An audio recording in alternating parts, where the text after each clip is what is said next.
और क्रोध में भर करके कहने लगे, प्रमत्सते करोमि चिकित्साम दंड पाणी रिवह। हे बोड़ाल, तू क्या समझता है मैं तुझे अपनी सेवा से मुक्त कर दूंगा? वो दंड दूंगा जैसे यमराज पापियों को दंड दे करके शुद्ध करते हैं, उसी प्रकार मैं तुझे दंड दूंगा। लगता है तू तो जीते जी मुर्दे के समान है। इतना कहने पर भी तेरे कोई बात समझ में नहीं आई। जब ज्यादा अपमान करने लगे तब भरत जी महाराज ने सोचा, मुझे मेरे अपमान का कोई ग्लानि नहीं, लेकिन मेरा यदि अपमान करेगा तो इसको नरक देखना पड़ेगा, संतों की बदनामी होगी। इसलिए भी बोले, आज पहली बार बोले कि रघुगण जैसा भी हो नित्य संतों के आश्रम पर जाता है सत्संग के लिए, पात्र है रघुगण। यदि रजोगुण इसका निकल जाए तो अद्भुत पात्र है रघुगण। इसलिए भी बोले, मेरा अपमान करने के कारण इसको नरक देखना पड़ेगा, आने वाला काल ये गएगा। भरत जैसे ब्रह्मज्ञानी ने जिसका बाहर डोहा उसको नरक देखना पड़ा। सुंदर बोले। संत बोलते कब हैं? जब उनको सामने कोई पात्र मिले तो ही बोलते हैं, नहीं तो वैसे बकबक नहीं करते महाराज। बड़ा सुंदर बोले। त्वयोदितं व्यक्तमपि प्रलब्धं भर्तुं समेषाद् यदि वीर भार गन्तुर्यदि स्याद् दिगम्य मध्वा पिबेति रासो न विदां प्रवादः पिबेति रासो न विदां प्रवादः।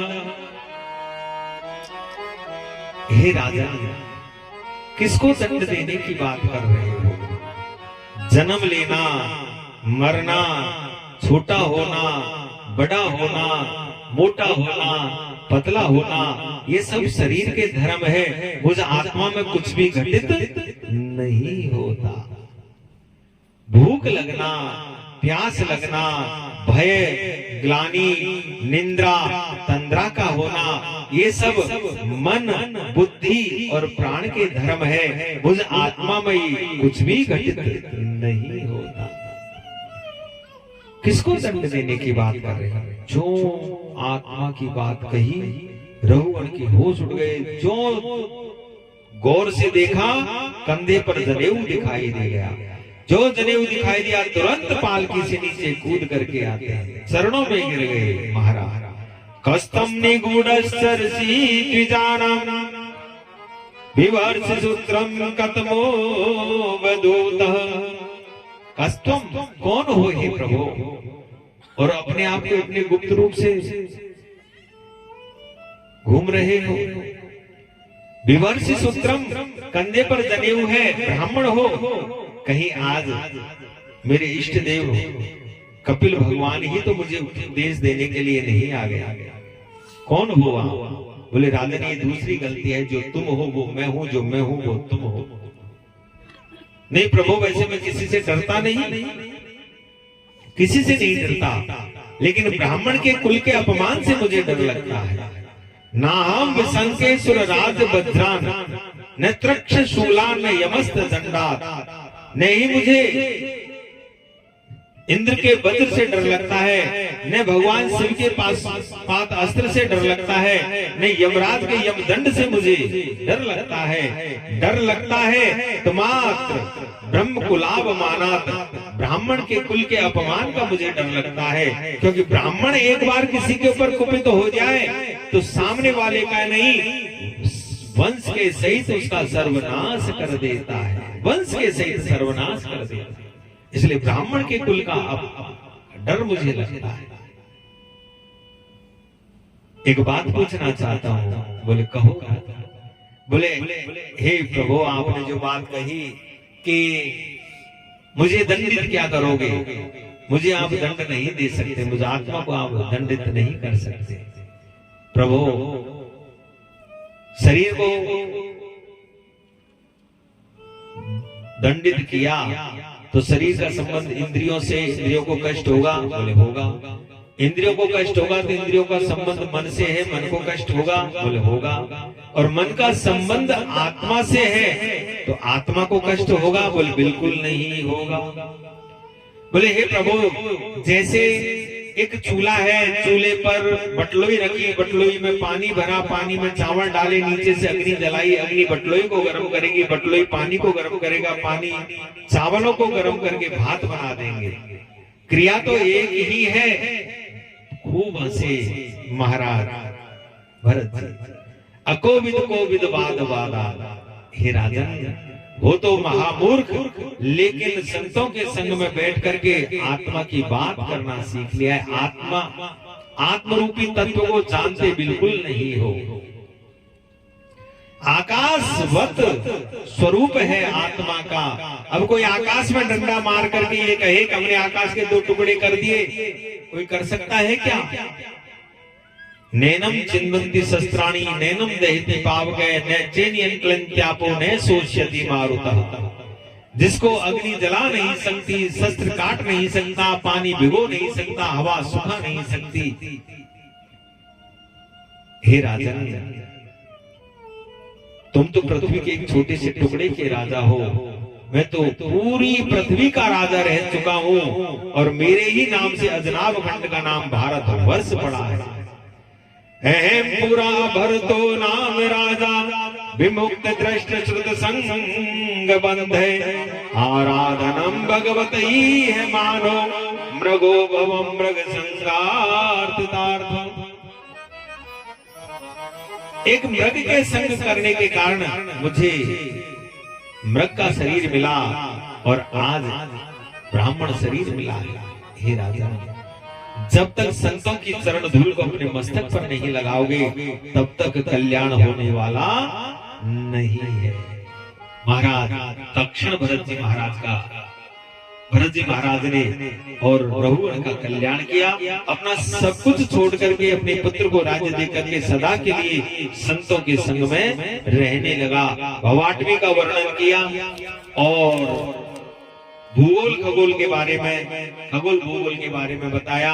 हे राजन, 7 लोग नीचे 7 लोग ऊपर, अतल वितल सुतल तलातल महातल रसातल और पाताल। 7 लोग नीचे के भू भुवा मह जन तप, भू भुवा स्व मह जन तप और सत्य लोग, ये 7 ऊपर के हैं भक्तों। 14 भुवनों से निर्मित संपूर्ण ब्रह्मांड की लंबाई चौड़ाई 50 करोड़ योजन की है, जिसमें भारत भूमि ही कर्म भूमि है, बाकी की सारी भोग भूमि है। यहाँ जो जैसा कर्म करता है उसको वैसे ही फल की प्राप्ति होती है। कर्म प्रधान विश्व रचि राखा,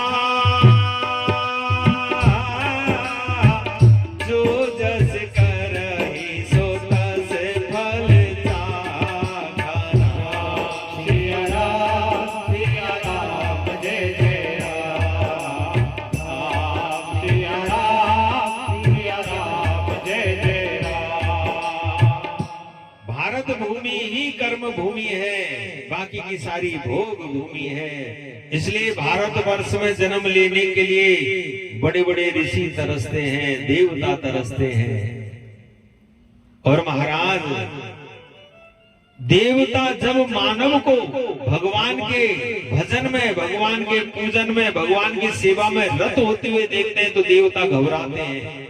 ओ, आज जो ये मानव है हमारी पूजा कर रहा है, कहीं कल हमको इसकी पूजा नहीं करनी पड़ जाए, घबराते हैं महाराज। इसीलिए तो बाबा तुलसी ने कहा है, बड़े भाग्य मानुष तन पावा।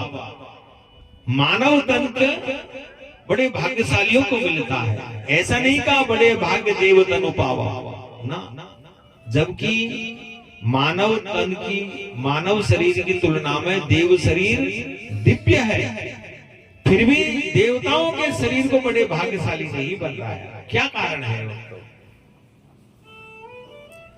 देखिए, सुनिए, एक दृष्टांत के तौर पर एक राजा था और राजा के पास में एक खजाना था। उस खजाने में चांदी और लोहा दो ही वस्तु थी। एक बार राजा के मन में आया, चलो अपने इस खजाने को प्रजा को लुटा देते हैं, खजाने को प्रजा को लुटाने, डिंडिम घोष कर दिया, कल हम अपने खजाने को लुटाएंगे पूरी प्रजा को। प्रजा एकत्रित हो गई, बोले आ गए सब, बोले हाँ। खजाने के दरवाजे खोल दिए, जिसको जो चाहिए सो ले जाए। अब लोहे चांदी को लेते हुए लोहे को कौन लेगा? कोई लेगा क्या? कोई नहीं लेगा। वही चांदी को होते हुए लोहे को सबसे पहले चांदी वाले जिनके हाथ लगी चांदी, बच्चे कुचे लोहे के हाथ, बच्चे कुचों के हाथ में लोहा आया। अब लोहे वाले सिर पीटने लगे, भैया हमारे पट में तो लोहा ही आयो। राजा ने कहा लूट लिया खजाना? बोले हाँ महाराज। तो एक काम करो, चांदी वाले अपने घर को चल जाओ, लोहे वाले हमारे पास आ जाओ। लोहे वाले महाराज के पास आ गए। अब चांदी वाले छुप छुप कर देखने लगे, आखिर राजा ने और कुछ देखा क्या राजा इनको? अब राजा के पास थी एक पारसमणि, और देखते देखते राजा ने सबके लोहे को पारसमणि से घिस घिस करके सोना बना दिया। अब चांदी वाले सिर पीटने लगे। अब चांदी में वो सामर्थ्य नहीं कि वो सोना बन सके, लोहे में वो सामर्थ्य है कि वो पारसमणि का स्पर्श पा करके सोना बन जाए। महाराज इसी प्रकार से देव शरीर चांदी, मानव शरीर लोहा, लेकिन इस मानव शरीर कोई पारसमणि रूपी संत का स्पर्श पा करके और देव पूज्य बन सकता है, सदगुरु का सानिध्य पा करके देव पूज्य बन सकता है। इसलिए कहा है बड़े भाग्य मानुष तनु पावा, जो आनंद इस धरा भूमि पर है वो अन्यत्र कहीं भी नहीं है।